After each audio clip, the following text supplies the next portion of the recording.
வணக்கம். சமூக பொறுப்புள்ள தமிழர்கள் அனைவருக்காக இந்த பதிவேடு. தமிழகம் பொதுவாக இந்தியாவிலே வளர்ந்த நாடாக அறியப்படுகிறது. இந்த பிரதேசத்தில் தான் நம்ம சொல்லக்கூடிய வளர்ச்சி குறியீடுகள், சமூகம்னா அதுக்குரிய வளர்ச்சி குறியீடுகள் நல்ல நிலையில் இருப்பதாகவும், இது பெரும்பான்மையோ விரும்பி வாழக்கூடிய பகுதியாக தமிழகம் இருக்கிறது. ஆனால் இப்போ நடக்கக்கூடிய சில செயல்களை பார்க்கும் பொழுது தமிழகம் அவ்வளவு விழிப்புணர்வுடன் கூடிய சமூகமாக இருக்கின்றதா என்பது சந்தேகமாகுது.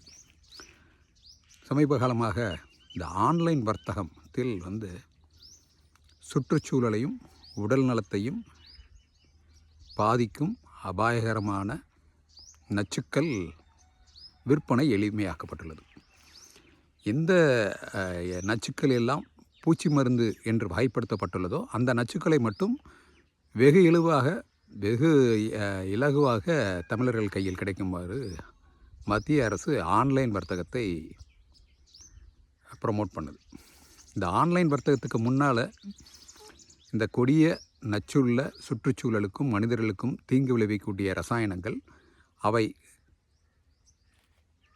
பூச்சிக்கொல்லி மருந்துகளாகவே இருந்தாலும், விவசாயிகளுக்கு பயன்பாடு இருந்தாலும், அவை எளிதாக மக்களுக்கு கிடைக்கும் வரையில் இல்லை.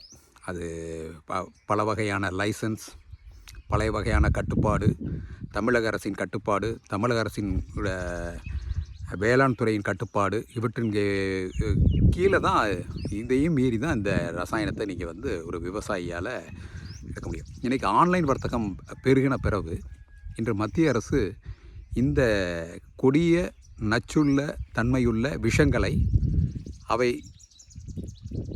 பூச்சி மருந்து என்று வகைப்படுத்தப்பட்டிருந்தால் அவை எளிதாக அனைத்து மக்களுக்கும் கிடைக்கும் வகையில் செஞ்சுருக்கிறாங்க. இது ரொம்ப சமூகத்தில் விஷம் எளிதாக எல்லோருக்கும் கிடைக்கும் ஒரு சூழலை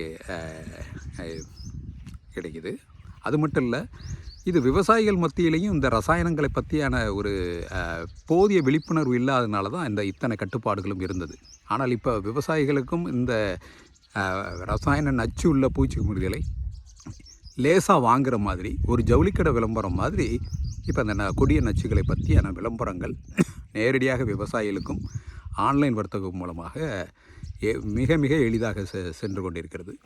அதில் ஒன்றை பார்த்தோம்னா இந்த மோனோக்ரோட்டோபாஸ், அலுமினியம் பாஸ்பைட், இந்த 2 ரசாயனமும் கட்டுப்படுத்தப்பட்ட ஒரு ரசாயனங்கள். அதாவது இது சமூகத்தின் லேசில் கிடைக்கக்கூடாது அப்படிங்கிறதுக்காக மத்திய மாநில அரசுகள் கட்டுப்பாட்டில் இருக்கும். லைசன்ஸ் பெற்றவர்கள் மட்டும்தான் இந்த விற்பனை செய்ய முடியும். லைசன்ஸ் பெற்றவர்கள்கிட்ட மட்டும்தான் இது விநியோகிக்கப்பட முடியும். ஒரு விவசாயியாக இருந்தாலும் அந்த விவசாயம் செய்பவராக இருந்தால்தான் அந்த ரசாயனத்தை அவர் வாங்க முடியும். ஒரு கடையில் அவர் போய் லேசாக வாங்கிட முடியாது.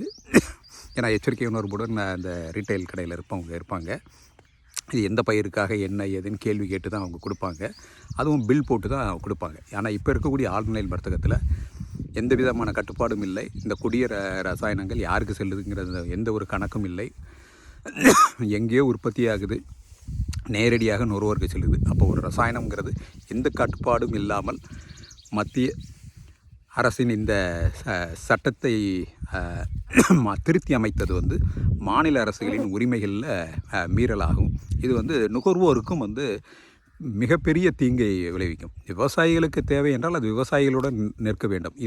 இந்த மாதிரியான பொது மக்களுக்கும் தீங்கு விளைவிக்கக்கூடிய கொடூரமான நச்சுக்கள் எளிதாக அனைவருக்கும் கிடைக்கும் நிலையில் இருப்பது கூடாது. அதனால் இதை ஆன்லைன் வர்த்தகத்தில் இந்த கொடூர விஷயங்கள் விற்பனை செய்வதை தடை செய்ய வேண்டும் என்று ஒரு சமூக விழிப்புணர்வுள்ள ஒரு சாதாரண நுகர்வோராக பதிவு செய்து கொள்ள விரும்புகின்றேன். வணக்கம்.